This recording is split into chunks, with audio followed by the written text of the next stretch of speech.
जय हिंद, वंदे मातरम। दोस्तों, मैं दिव्यांश नामदेव एक बार फिर से आप सभी का पीडब्ल्यू ऑलियट्स में बहुत बहुत स्वागत करता हूं, अभिनंदन करता हूं। तो दोस्तों, अपन ने जिस सीरीज की शुरुआत करी थी जिसमें अपन हर एक स्टेट के ज्योग्राफिकल पॉइंट्स को कवर कर रहे थे, जिसमें अपन उस स्टेट के रिवर्स के बारे में पढ़ते थे, नेशनल पार्क्स के बारे में पढ़ते थे, सेंचुरीज के बारे में पढ़ते थे, और अगर वहां पर बायोस्फीयर रिजर्व है तो उसके बारे में देखते थे, जो प्रेजेंस पॉइंट ऑफ व्यू से इंपॉर्टेंट थे। तो उसी सीरीज को आगे बढ़ाते हुए आज अपन जिस स्टेट की बात करने वाले हैं उस स्टेट को वैदिक पीरियड में दक्षिण कोसिला के नाम से जाना जाता था। मतलब उस एरिया को दक्षिण कोसिला के नाम से जाना जाता था। फिर कई सेंचुरीज के बाद इस रीजन में जब हई डायनेस्टीज के किंग आते हैं तो टोटल नंबर ऑफ 36 फोर्ट्स को बनाते हैं वो, तब जाकर इस एरिया को छत्तीसगढ़ के नाम से जाने लगा। और अगर प्रेजेंट सिनेरियो की बात की जाए तो छत्तीसगढ़ को पूरे भारत में the rice bowl of central India के नाम से जाना जाता है। तो आइए अपन आज छत्तीसगढ़ से ही शुरुआत करते हैं और सबसे पहले अपन इसके इंट्रोडक्शन की थोड़ी एक झलक देख लेते हैं कि छत्तीसगढ़ की अगर बात की जाए तो छत्तीसगढ़ का creation from the state of Madhya Pradesh हुआ था इन द ईयर 2000। अगर आप देखें तो 1 नवंबर 2000 को छत्तीसगढ़ को मध्य प्रदेश से अलग करके बनाया गया था। उल्टा सोचिए, मतलब ये कि जब छत्तीसगढ़ और मध्य प्रदेश एक ही स्टेट थे तब पूरे भारत में जो सबसे बड़ा स्टेट था बाय एरिया वो मध्य प्रदेश माना जाता था और सेकंड नंबर पे राजस्थान आता था। लेकिन 2000 के बाद और प्रेजेंट सिनेरियो में छत्तीसगढ़ भारत का 9th रैंक का स्टेट है, वो भी तब जब आप एरिया की बात करते हैं। मतलब Chhattisgarh stands at 9th rank when it comes to area. वहीं अगर बात की जाए इसके नेबरिंग स्टेट्स की तो छत्तीसगढ़ भारत में कुल 7 राज्यों से घिरा हुआ है। टोटल नंबर ऑफ स्टेट्स 7 है। अब इसका भी एक फैक्ट मैं आपको बता दूं, भारत का जो एकमात्र स्टेट है जो सर्वाधिक राज्यों की सीमा को छूता है, the state which share its border with maximum number of states, उसका नाम है उत्तर प्रदेश। उत्तर प्रदेश टोटल 8 स्टेट्स की बाउंड्री को शेयर करता है।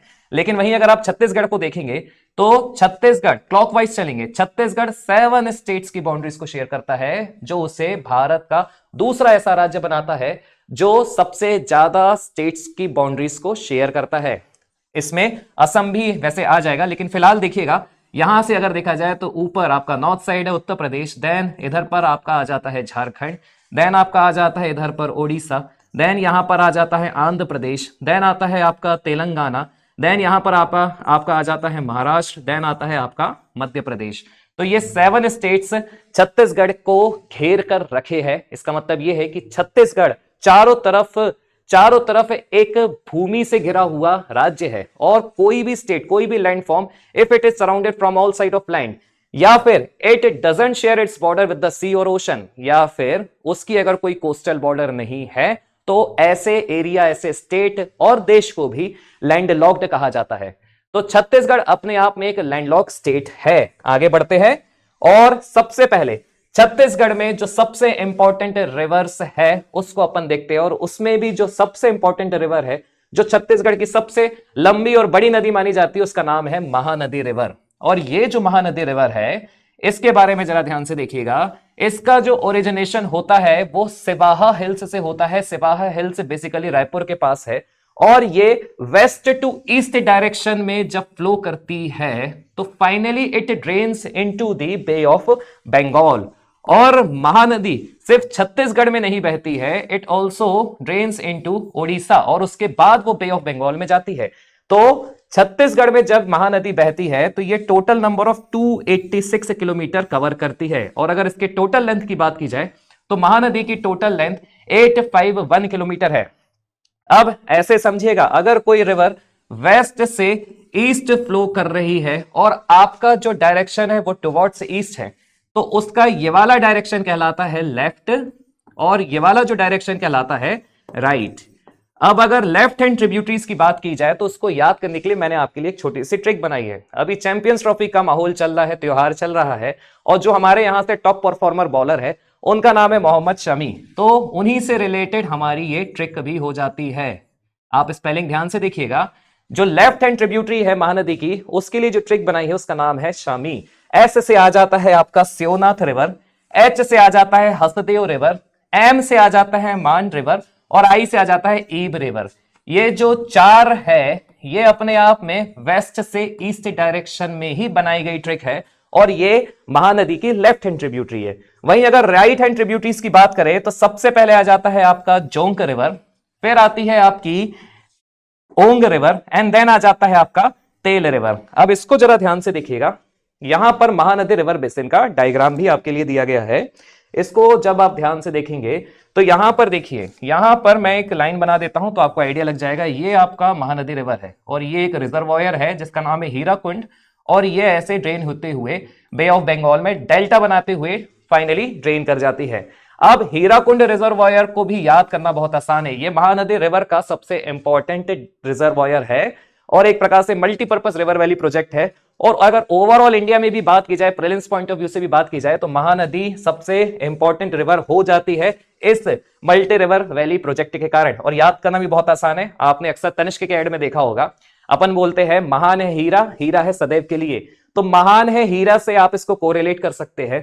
महान है हीरा से, महान से तात्पर्य हो जाता है महानदी रिवर और हीरा से हो जाता है हीराकुंड डैम रिजर्वॉयर। और यहां पर वही है उसकी लेफ्ट हैंड ट्रिब्यूटरीज में जो मोहम्मद शामी के ऊपर अपन ने शामी से कोड बनाया है वो हो जाता है सेवनाथ, फिर SHA से हो जाता है हसदेव, M से हो जाता है मान, देन I से हो जाता है एब रिवर। और वहीं राइट हैंड ट्रिब्यूटरीज की बात की जाए उसमें सबसे पहले आपको मिलेगी जोंग, देन आपको मिलेगी ओंग, देन आपको मिलेगी तेल रिवर। तो यहां पर महानदी रिवर बेसिन भी आपका खत्म होता है जो सबसे इंपॉर्टेंट था। इसके अलावा जो अदर इंपॉर्टेंट रिवर्स है छत्तीसगढ़ में उसका सीधे सीधे नाम अपन पढ़ते हैं और समझते हैं कि क्यों वो इंपॉर्टेंट है प्रीलिम्स पॉइंट ऑफ व्यू से। यहां पर आ जाते हैं शिवनाथ और हसदेव, ये दोनों ही रिवर आपको पता ही है, अभी अपन ने पढ़ी है। These are the important tributaries of water Mahanadi river. इसमें हसदेव रिवर इंपॉर्टेंट है क्योंकि यहां पर एक हसदेव बांगो मल्टीपर्पज प्रोजेक्ट बनाया गया है और ये जो हसदेव बांगो मल्टीपर्पज प्रोजेक्ट है इसका नाम ही हसदेव रिवर पर रखा गया है। इसके बाद बात करते हैं रेहंद रिवर की। रेहंद रिवर इसलिए आपको याद रखना है क्योंकि रेहंद रिवर पर भारत का सबसे बड़ा आर्टिफिशियल या भारत की सबसे बड़ी आर्टिफिशियल लेक बनाई गई है जो बेसिकली यूपी में है। अब अगर रेहंद रिवर की बात की जाए तो Rihand river is the important tributary of Son river और Son river is the important tributary of Ganga river. मतलब गंगा की प्रमुख सहायक नदियों में से एक सोन है और सोन रिवर की ट्रिब्यूटरी यहां पर रेहंद रिवर मानी जाती है। तो इसलिए ये इंपॉर्टेंट है दो चीजों के कारण, एक तो फाइनली ये सोन के माध्यम से गंगा जी में मिल रही है और दूसरा रेहंद रिवर पर भारत का सबसे बड़ा आर्टिफिशियल लेक है जिसका नाम है गोविंद वल्लभ पंत सागर। देन आती है आपकी कनाहार रिवर जो आपकी खोकिया प्लेटू में लोकेटेड है बिलासपुर डिस्ट्रिक्ट में। यहां पर देखिएगा अदर रिवर्स की बात की जाए तो अभी अपन ने डिस्कस किया, अदर इंपॉर्टेंट रिवर्स में आ जाता है आपकी इंद्रावती रिवर एंड देन आ जाता है आपका बाघ रिवर। अब बाघ रिवर इसलिए भी आपको इंपॉर्टेंट है क्योंकि बाघ रिवर बेसिकली महाराष्ट्र और छत्तीसगढ़ के बीच में एक नेचुरल बॉर्डर का काम करती है। अब बात करते हैं अगले टॉपिक की तरफ जिसमें नेशनल पार्क्स अपन को कवर करना है। अब अगर नेशनल पार्क्स की बात की जाए तो देखिएगा छत्तीसगढ़ एक ऐसा स्टेट है जिसका 44% एरिया फॉरेस्ट कवर में है और 44% एरिया अगर किसी स्टेट का फॉरेस्ट कवर में होता है तो आप समझ सकते हैं कि नेशनल पार्क्स और सेंचुरीज के पॉइंट ऑफ व्यू से वो कितना इंपॉर्टेंट हो जाता है। लेकिन फिर भी यहां पर सिर्फ और सिर्फ 3 इंपॉर्टेंट नेशनल पार्क है और 12 वाइल्ड लाइफ सेंचुरी है। अब अगर इन 3 इंपॉर्टेंट नेशनल पार्क्स को आपको याद रखना है तो इसकी भी ट्रिक बहुत आसान है। इंद्र जी का जीके के नाम से आप इसे याद कर सकते हैं। तो इंद्र जी का जीके मतलब अपन छत्तीसगढ़ की बात कर रहे हैं जिसमें इंद्र से आ जाता है आपका इंद्रावती नेशनल पार्क, जी से आ जाता है गुरु घासीदास नेशनल पार्क और के से आ जाता है कांगेर घाटी नेशनल पार्क। तो समझते हैं इन तीनों नेशनल पार्क की क्या इंपॉर्टेंट फैक्ट्स है। इंद्रावती नेशनल पार्क की अगर बात की जाए तो इंद्रावती नेशनल पार्क इसलिए इंपॉर्टेंट है क्योंकि ये छत्तीसगढ़ का पहला ऐसा नेशनल पार्क था जहां पर प्रोजेक्ट टाइगर लॉन्च किया गया था इन द ईयर 1983 और इसे एक नेशनल पार्क का रिकॉग्निशन 1981 में मिलता है। It is famous for rare wild buffalo. इसके अलावा यहां पर इंद्रावती नेशनल पार्क का नाम इंद्रावती इसलिए रखा गया है क्योंकि यहां पर इंद्रावती रिवर फ्लो करती है और जब भी कोई रिवर किसी नेशनल पार्क के बीच से निकलती है तो वो अपने आप में इंपॉर्टेंट फैक्ट है। नेक्स्ट अपन देखते हैं, नेक्स्ट है आपका कांगेर घाटी नेशनल पार्क। अब कांगेर घाटी नेशनल पार्क दो चीजों के लिए बहुत ज्यादा इंपॉर्टेंट है। फर्स्ट है वहां पर काफी सारी लाइमस्टोन केव्स है जो प्राकृतिक सौंदर्य का एक केंद्र है। इसके अलावा वहां पर एक बहुत ही खूबसूरत तीरथगढ़ वाटरफॉल है जो इस नेशनल पार्क को इंपॉर्टेंट बनाता है, कांगेर घाटी नेशनल पार्क। इसके बाद थर्ड जो आपका नेशनल पार्क है उसका नाम है गुरु घासीदास नेशनल पार्क।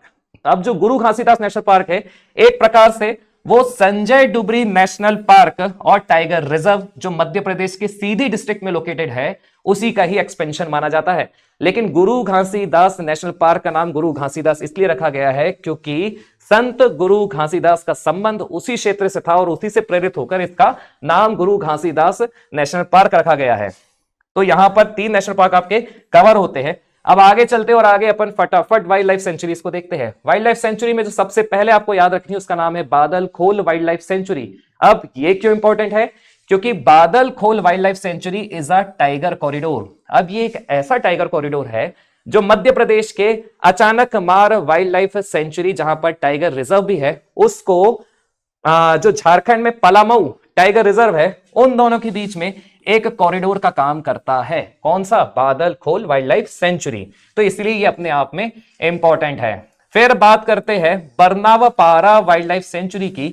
ये बरनावपारा वाइल्ड लाइफ सेंचुरी एक प्रकार से महानदी और जोंक रिवर के बीच में लोकेटेड है, इसलिए ये भी इंपॉर्टेंट है। देन आपका आ जाता है Bhairamgarh wild life sanctuary. Bhairamgarh wild life sanctuary इसलिए इंपॉर्टेंट है क्योंकि ये बेसिकली इंद्रावती नदी के द्वारा इंद्रावती नेशनल पार्क से सेपरेट होता है, इसलिए भैरमगढ़ वाइल्ड लाइफ सेंचुरी भी इंपॉर्टेंट है। नेक्स्ट आप देखिएगा, नेक्स्ट है Bhoramdeo wild life sanctuary. Bhoramdeo wild life sanctuary भी एक टाइगर कॉरिडोर है जो मध्य प्रदेश के कान्हा टाइगर रिजर्व और यहां पर भले ही अचानक मार टाइगर रिजर्व दिया है लेकिन अचानक मार is also the biosphere reserve in MP. तो यहां पर यह भी एक अचानक मार भी एक टाइगर कॉरिडोर के रूप में ही काम करता है। ठीक है, इसलिए भोरमदेव की कनेक्टिविटी मध्य प्रदेश के कान्हा और अचानक मार से है तो वो भी अपने आप में इंपॉर्टेंट क्यों हो जाता है? क्योंकि it is also a tiger corridor. फिर देखते हैं अपन गोमर्दा वाइल्ड लाइफ सेंचुरी। ये वाइल्ड बफेलोस को प्रोटेक्ट करने के लिए स्टैब्लिश किया गया था, इसलिए ये भी इंपॉर्टेंट है। देन है आपका Pamed wild life sanctuary. It is located in the Dantewada district and its main objective is also to protect Indian bison. Next आपका आ जाता है आपका थैंक यू की स्लाइड। तो इसी के साथ छत्तीसगढ़ के भी सारे अपन ने इंपॉर्टेंट ज्योग्राफिकल पॉइंट्स कवर कर लिए हैं। यहां पर बायोस्फीयर रिजर्व नहीं है, इसलिए बायोस्फीयर रिजर्व का यहां पर मेंशन नहीं था।